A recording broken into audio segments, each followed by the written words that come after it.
एक लाल लाठी लेकर के बचा रहा था माटी को। एक लाल लाठी लेकर के बचा रहा था माटी को। अहिंसा के उस पुजारी ने जब माटी की रक्षा के लिए लाठी उठाई तो पूरे देश का नेतृत्व किया। आप सभी को 2 अक्टूबर गांधी जयंती की बहुत बहुत शुभकामनाएं। और दूसरा जन्मदिन है आज उस शख्सियत का जिसने किसान परिवार से प्रधानमंत्री के पद तक का सफर तय किया, और वो नाम है लाल बहादुर शास्त्री जी का। दूजा बोकर अपना पसीना उगा रहा था लाठी को। लाठी उगाने से मतलब अन्न उगाने से है, और वो उस परिवार से थे जहाँ पर पथरीली जमीन को जोत करके अन्न उगाया जाता था, और पूरे देश का भरण पोषण होता है उस किसान से, और फिर लाठी उठाने की क्षमता आती है। अमन चैन की चला दी आंधी, ऐसे नहीं बने वो गांधी।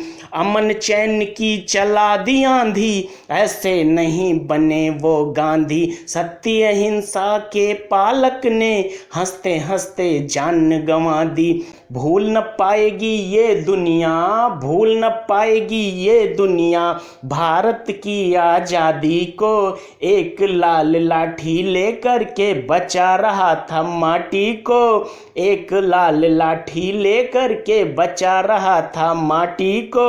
दूजा बोकर अपना पसीना उगा रहा था लाठी को।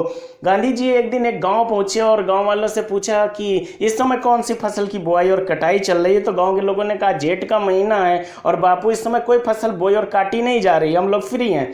तो गांधी जी ने कहा आप लोग पक्के निठल्ले हो क्या, इस समय भी बहुत अच्छी बढ़िया फसल हो सकती है। तो वो गाँव वाले उत्सुक हो गए, बोले बापू कौन सी फसल हो सकती है। तो उन्होंने कहा कि आप लोग कर्म बोइए, आप लोग कर्म बोइए और आदत को काटिए, और फिर आदत को बोइए और चरित्र को काटिए, और फिर चरित्र को बोइए और भाग्य को काटिए। लाल बहादुर नाम था जैसा मिट्टी का वो लाल था। लाल बहादुर नाम था जैसा मिट्टी का वो लाल था। पूरी सादगी का वो नेता, व्यक्तित्व से बड़ा कमाल था। एक कवि सम्मेलन चल रहा था जिसका संचालन बैरागी जी कर रहे थे, और मुख्य अतिथि के रूप में लाल बहादुर शास्त्री जी थे।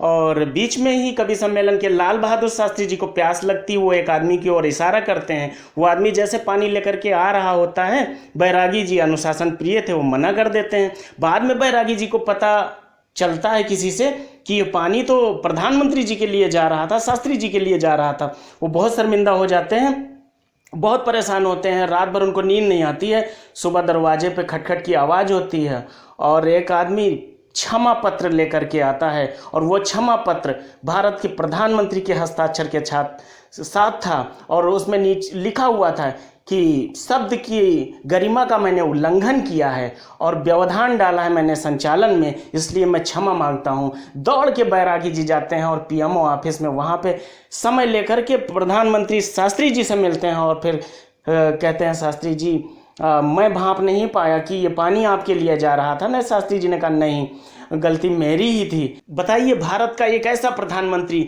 जो क्षमा पत्र लिखता है एक कवि के लिए, एक लेखक के लिए, और सादगी देखिए उनके जीवन की। लाल बहादुर नाम था जैसा मिट्टी का वो लाल था। लाल बहादुर नाम था जैसा मिट्टी का वो लाल था। पूरी सादगी का वो नेता, व्यक्तित्व का बड़ा कमाल था। कर्म का धोतक याद रहेगा भारत की परिपाटी को। कर्म का धोतक याद रहेगा भारत की परिपाटी को। एक लाल लाठी लेकर के बचा रहा था माटी को। दूजा बोकर अपना पसीना उगा रहा था लाठी को। एक लाल लाठी लेकर के बचा रहा था माटी को। आप सभी को गांधी जयंती और लाल बहादुर शास्त्री जी के जयंती की बहुत बहुत शुभकामनाएं। Please like, subscribe, comment and share this poetry. मैं हूँ रजनीश ठाकुर, लिखता हूँ कविताएं। आप सभी का बहुत बहुत धन्यवाद पूरी कविता सुनने के लिए।